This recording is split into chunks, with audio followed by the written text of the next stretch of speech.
Hello and welcome back to another episode.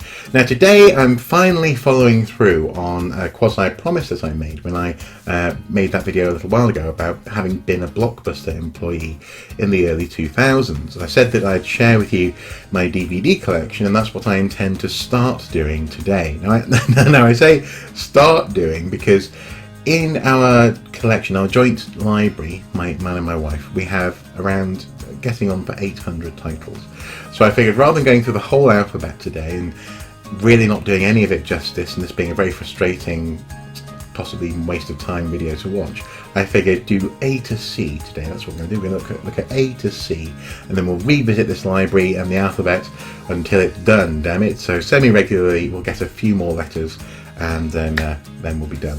But yes, this DVD collection started life really as something which I was putting together using my Blockbusters discount. So before I went to uni, some of these films actually are from that time. So yeah, it's been building for a wee while now. Anyway, this is actually what we're going to be looking at. This is actually the backup for the app that I use to keep track of the movies that we own. With that many movies, that many titles in the library, it can be a bit hard to keep track. So what we do is we store them on an app, and every now and then back it up online. And this is the backup. We actually keep the discs out of the boxes. We keep the discs in little pockets, and those pockets are in little chests, or fairly large chests in the living room, just through there. And then we keep the cover and maybe some inserts, and then we recycle the plastic box because otherwise you just run out of room. So that's kind of how we manage our collection. But this is the backup. So here we are. Now, one thing that you're going to notice straight away is that because people, for some reason, are inconsistent in terms of what they label things. I think this is a user-curated library, essentially. The backup, for example, here has Brackett's Marvel Fantastic Four Rise of the Silver Surfer as the first thing in an alphabetical order library.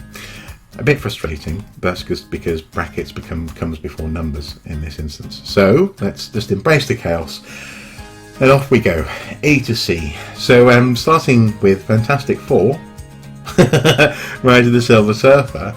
I quite like it. I think it's clearly a proper MCU, as it were. I know that Fox own the rights, but my point is they weren't trying to compete with the MCU at this stage, and it's its own little thing. It's a bit sort of bubblegum, if you know what I mean. But I think the Silver Surfer in particular looks magnificent. I believe Weta did the Silver Surfer work in this movie, and it's fantastic. Iron Man 2, pretty good. Not as good as the first movie, though. That's all to be said about that. Batman: The Dark Knight Returns Part 1, and while we're here, Part 2, and actually, come to think of it, look at that, Batman Year 1, all magnificent DC animated movies.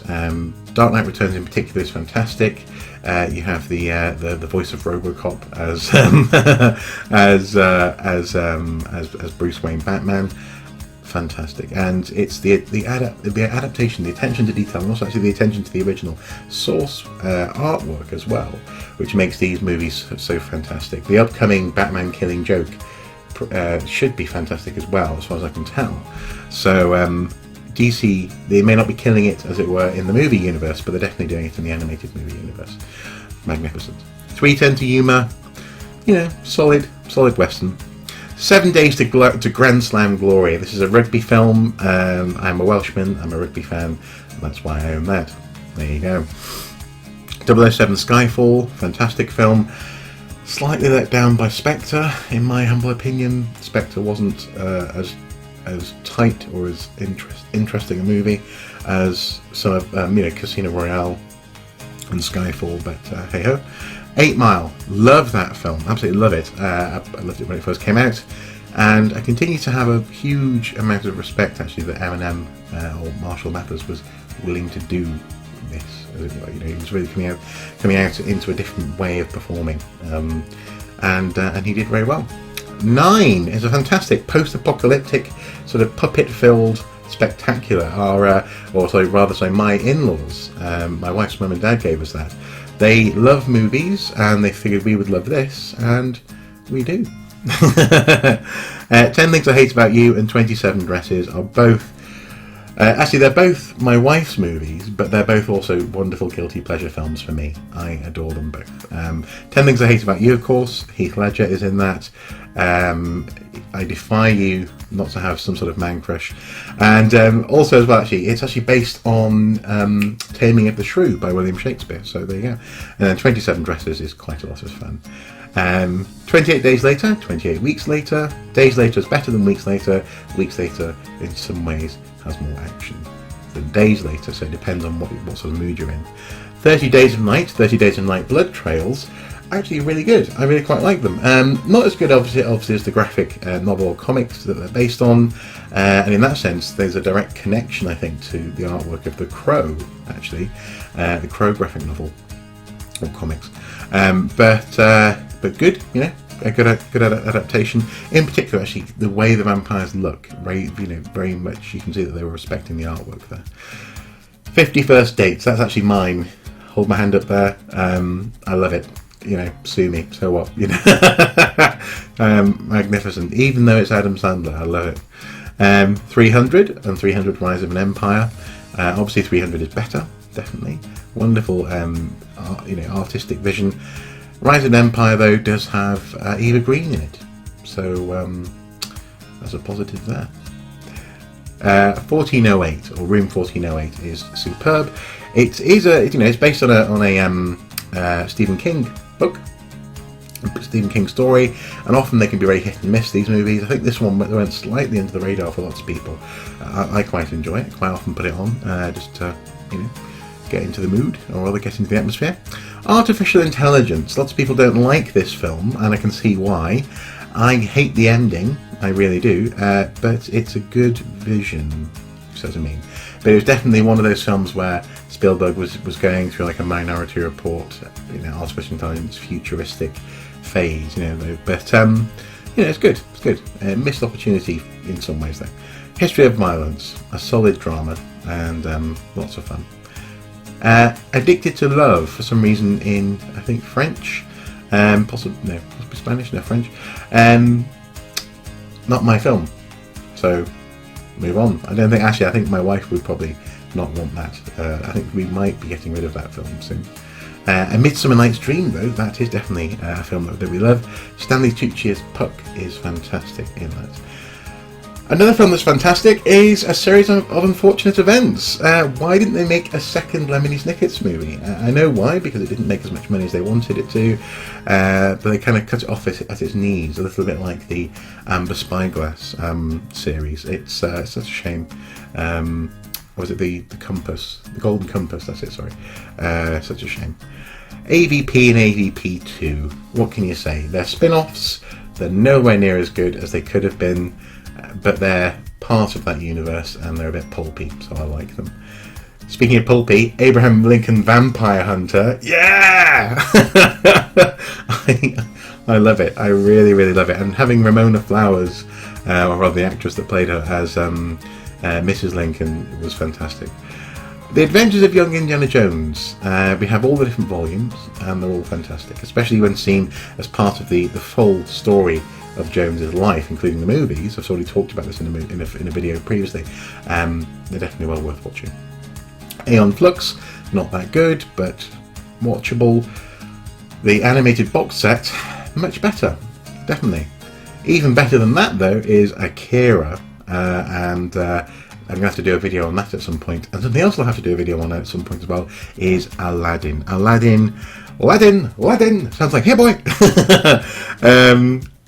Aladdin is superb. And obviously, sadly, now Robin Williams is dead, the genie performance just stands as a towering legacy. The Alien quadrilogy, I'll put them in order for you. Aliens 2 is my favourite, followed by Alien, followed by Alien 3, followed by Alien Resurrection. That's how it goes. That's how it ever shall be. All I Want for Christmas, nothing to say about that, really. Amélie, I adore this film. I adore this movie. I kind of want to be Amélie. I kind of want to be with Amélie. The world that she lives in is so wonderfully eccentric. Wonderful film. American Psycho, nice. Analyse that and analyse this. I actually got Analyse That After analyse this, what can I say? They're solid, they're funny, mob boss hilarity. A bit like Mickey Blue Eyes, but less annoying. Anastasia, my wife, loves this film, absolutely adores it. Actually, I have to say, I quite like the Rasputin character, but she just loves it. Anchorman, The Legend of Ron Burgundy, had to have it, partly because I was just in uni at the right time. Yeah, everyone was watching, everyone was quoting this movie, that's why it's in my collection. Angela A, is a wonderful, wonderful film. It's kind of like a French version of It's a Wonderful Life, but very French. So lots of sort of dark humour, lots of sex, lots of. It's good. It's a good film. You should watch it. Angels and Demons, fantastic. They're really good. Blow up the Vatican, summer blockbuster, wonderful. And The Karenina we have not watched yet. Actually, this is something else that my in-laws got for us, and we're yet to watch it, so we really should give it a go. Apollo 13, magnificent. What else can be said about it? And also, actually, I've since learned that it acts as something of a historical document, because it was being filmed just as NASA were getting rid of lots of the equipment that they used in the Apollo space program. So it serves as a bit of a record of how they thought and behaved and acted during that time. Argo, magnificent film, absolutely magnificent. We actually came out of the cinema and had a bit of an argument in the car on the way home. Not because we were annoyed with each other, just because it left us so tense. We were just sort of fantastic. That last 20 minutes just will have you just gripping your seat, definitely. Armageddon. Armageddon is a classic. I really like it. Assassins. I watch this all the time on video when we actually taped it off the TV, and I became really, really hooked on it. Rebought it recently, rewatched it recently, and it still kind of holds up. I like it. I like the computer banter as well, back and forth. It's good. It's good. Australia, not so good. No. Avengers: Age of Ultron, not as good as the Avengers Assemble, which comes before it. But ultimately, we have very much enjoyed these MC Universe movies. That's why we have them. They're fantastic. Backdraft, very good, very solid 90s action film there. The Back to the Future trilogy, of course I have that. Of course we own that. Bad Boys and Bad Boys 2. Apparently they're going to be making Bad Boys 3 and 4 in the near future. Will Smith has signed up to them. Should be interesting. Matt Lowry. No. Bagpuss, the complete collection. Basic. This film is very, very good. It's quite clever. It's like a Rubik's Cube of a film. It's very, very very charismatic, fairly quick paced, and very good. It's a good film. It's one which it's actually one which I got from Blockbuster, having rented it for free because I worked there. I would never have seen it otherwise. Very good film. Batman, of course. Batman: Assault on Arkham, another one of those DC animated films. If you want to know what the Suicide Squad movie is going to be like, watch this, and then get even more excited. Batman Begins, The Dark Knight. Batman Gotham Knight, which is the anime sort of prequel to Dark Knight, sort of sits between Batman Begins and The Dark Knight. I've already talked about the Nolan trilogy in a previous video. Batman Mask of the Phantasm, very, very good. Some people even think this is probably the best Batman film, never mind just animation, of any Batman film, the best Batman film. High praise. Not so much with the Mystery of Batwoman. I got that hoping for another Mask of Phantasm, and it's really not. It's really not. The Dark Knight Rises, good, but probably the third best of the Nolan trilogy. Under the Red Hood, very good. Another DC animated film. You should definitely watch that. Batman Forever. I liked it when it came out. I think I was aware as a teenager of how camp it was, but it was lots of fun. Batman Returns, very good, very dark, and the Penguin in that, so disgusting, so perfect. The Dark Knight Returns Part 2. You see, it is there. I've already talked about that just before, but wonderful, wonderful two-part films, or rather two films, I guess, technically. But and the movie DC Superheroes Unite. I couldn't resist. Sorry. Batteries not included. Yes, definitely good. Be Kind Rewind. Lots of fun. Very Jack Black. Being Jack Black, but still lots of fun. Beauty and the Beast. My wife adores this film. Be Our Guest. Be Our Guest. Becoming Jane. Very good, actually. I really like it. It's a sort of a I don't know. It's an Austen story, but about Austin. Yeah, it's very good. Beetlejuice. Yes. I'll have to make a video about that one as well at some point. Belleville Rendezvous. Crackers. Bonkers animated French movie, but very, very good. Beowulf. I really enjoy it. It's not, as an archaeologist, I don't particularly like some of the decisions that they made in terms of the aesthetics, but very enjoyable, very watchable, sort of in that kind of Polar Express kind of way of animating, so a bit uncanny valley in terms of the animation. Robert Zemeckis experimenting and continuing to develop towards Tintin, this kind of thing, but ultimately, in terms of the animated style, but ultimately very good. The Sea is My Mother. Beowulf and Grendel, a little known or a lesser known Beowulf movie, actually shot using, I think it was in Iceland, shot using a Scandinavian crew, so they really appreciate the story, and it really comes through in the film. Big. I watched that film so many times as a kid. I destroyed the video in the watching of it, as it were, and that's something else I'll have to talk about in its own video at some point. Big Trouble in Little China. What else can I say? Definitely. Bill Hicks, Sane Man. Bill Hicks is a hero, and he should be your hero too, so try him out if you haven't yet. Billy Elliot, of course, British classic. Blackadder, the complete series. Naturally, of course we're going to have that. Black Death, a gruesome film, gruesome but wonderful depiction of medieval England in the grip of the Black Death. Gruesome. Black Hawk Down, very, very intense. We very much enjoy it, but at the same time we have to be in the mood to watch it, I think. Blackbeard's Ghost, something else we have to do a video about, was such a staple for me and my brother growing up. I won't spoil it too much what I want to say about that video and that film, but fantastic. That Disney sort of 70s and 80s at its best. Blade Runner, total classic. Blazing Saddles, also total classic. My wife introduced me to that film, and the campfire scene is fantastic. Blood, The Last Vampire. This is actually an anime which I picked up when I worked at Blockbuster, and it's pretty good. It's pretty short, about 3/4 of an hour long, as it says, and good. It's got its own little style, its own little sort of universe, and it came at the right time for me, in so much as, in terms of I was ready for that type of anime. This was before I saw Akira, before I saw obviously Ghost in the Shell, this kind of thing. So Blood, The Last Vampire was pretty good. So I first saw that back in 2002. Well, was it 2002? The early 2000s. Blues Brothers Collection. Blues Brothers 1, best. Blues Brothers 2000, not so good, trying too hard. Additional footage and concerts, well worth getting the collection for. Bobby, interesting film about the assassination of Bobby Kennedy. Yeah.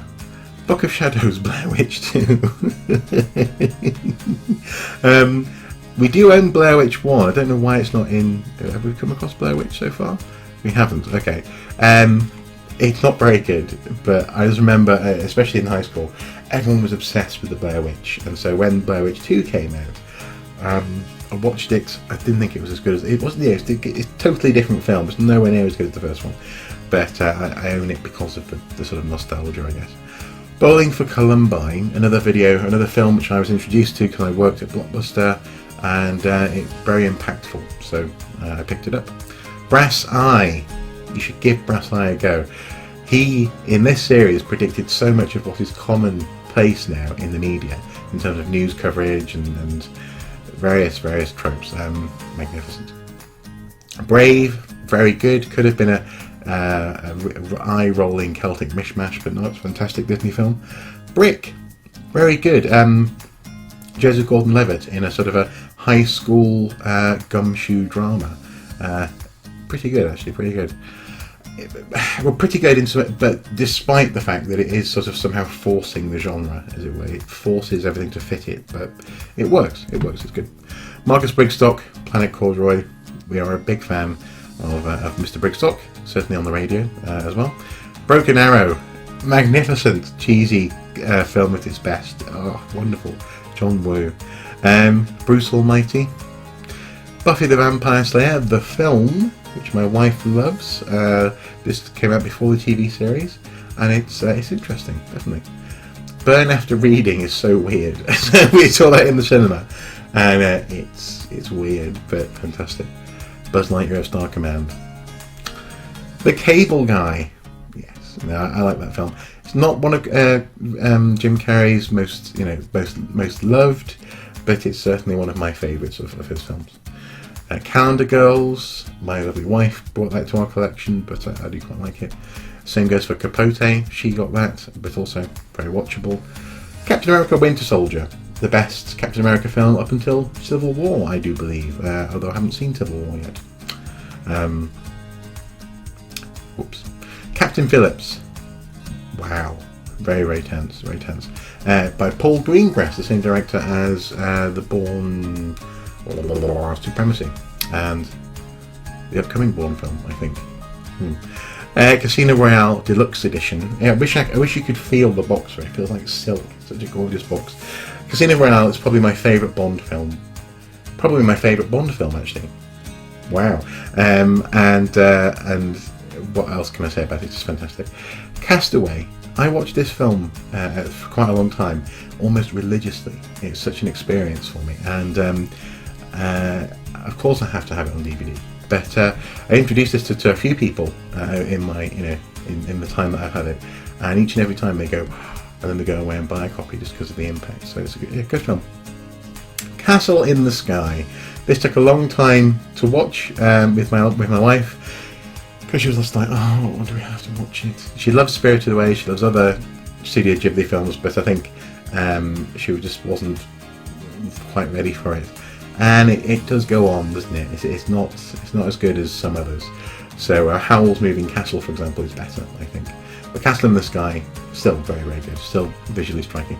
Catch Me If You Can, fantastic. Actually also connected the story of Frank Abagnale, who is played by DiCaprio in this film, Leo DiCaprio, also inspired White Collar, the TV series that we both like. So actually, very good. Steven Spielberg going through, I suppose, going into his sort of post-futuristic phase, I think.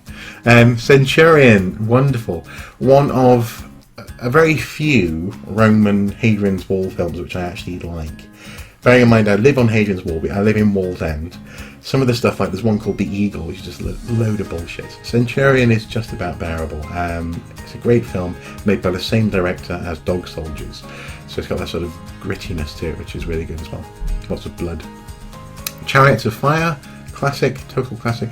Charlie Wilson's War, a fantastic film, and a real historical context for the bullshit that's going on, or has gone on in the Middle East recently. So Afghanistan and so on and so forth.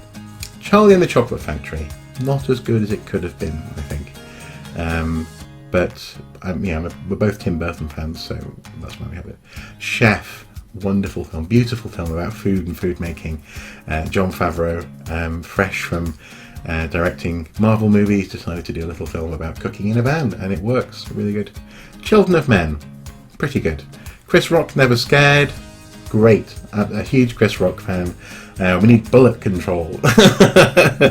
Churchill, The Hollywood Years. My wife loves this film. Christian Slater as Churchill, who is an American dude who's like an alternative or the real history of the Second World War. Lots of fun. Clear and Present Danger and Cliffhanger.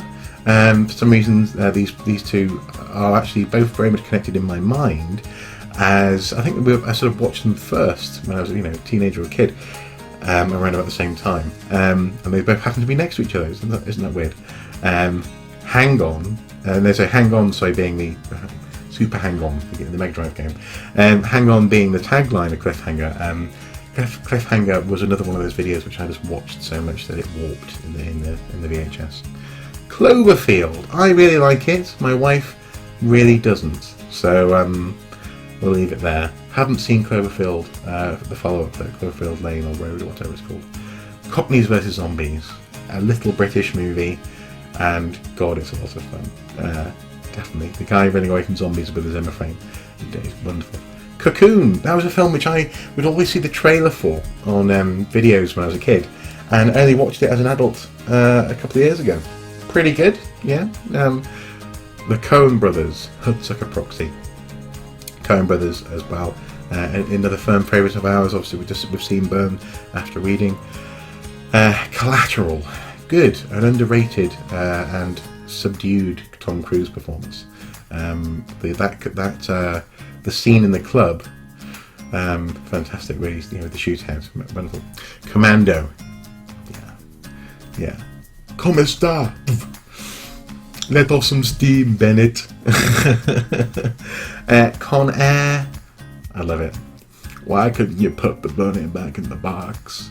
Conan the Barbarian. I actually really like both of these iterations for different reasons. The original Conan obviously is hard. It's got sex. It's got nudity. It's got violence. But it is also quite cheesy. It is as the director was making as he put it, a Viking film. Conan the Barbarian more recently, I thought I would hate because it was only a 15, although Conan the Barbarian has now been re-rated as 15, the original. But it's good, actually. I like it. That one's much closer, funnily enough, to the original source material, and I really like Robert E. Howard's source material. So I like them both for different reasons. And also, actually, there's a new Conan movie coming up with Conan actually as an old warrior king, which should be fun, or Schwarzenegger. Constantine, lots of fun. My lovely wife and I really enjoy it, and also she's a huge Keanu Reeves fan anyway. So, Contact, very good, hard-hitting, slightly sad film, but also very hopeful. Cool Runnings, naturally. Corpse Bride, not as good as Nightmare Before Christmas, but then again, nothing else would be really, but still Tim Burton return to form. Cowboy Bebop, the movie, got to give that a go, some anime funkiness. Crouching Tiger, Hidden Dragon was one of the biggest films of its time, certainly one of the biggest Asian films of its time, coming from into Western consciousness. But I actually prefer Curse of the Golden Flower, which comes after that in this list anyway, and there are other ones which I prefer above that. But yeah, so good, great stuff. The only thing is, I have some friends who refuse to watch them because they don't want to have to read subtitles. Anyway, and then Cypher. This brings us to the end of the seas with Cypher, and Cypher is an odd film, very strange film. You have to be in the mood to watch it, but it's pretty good as well. It's made on a budget, but they really make that budget work for the film, definitely. So there you go. That's A to C in our DVD library. Hopefully now you can understand why I think that splitting this up into a few different videos is a good idea. That took quite a while, but hopefully you got a good sense of the beginnings of our collection and what sort of films, what sort of range we like. I adore movies and films, and I'm always going to be collecting them. And so, while we are trying to be a bit more picky, we're experimenting with Netflix, for example. We're trying not to just, buy everything physically that we want to watch. Our library is unlikely to shrink. It's all definitely going to keep on getting bigger. So it's a curated thing. It's a well-loved thing, and it's something which definitely says something about about us. Certainly me. Yeah, it's always fun going through, actually, just remind, because some of these things are sort of like Cowboy Bebop the movie. I really should watch that more often. I mean, I think I watch it about once a year, but I should watch it more often than I do. Anyway, that's A to C, and at some point in the not too distant future we'll do maybe, I don't know, D to F and go from there. As ever, guys, until next time, do take care. Bye bye.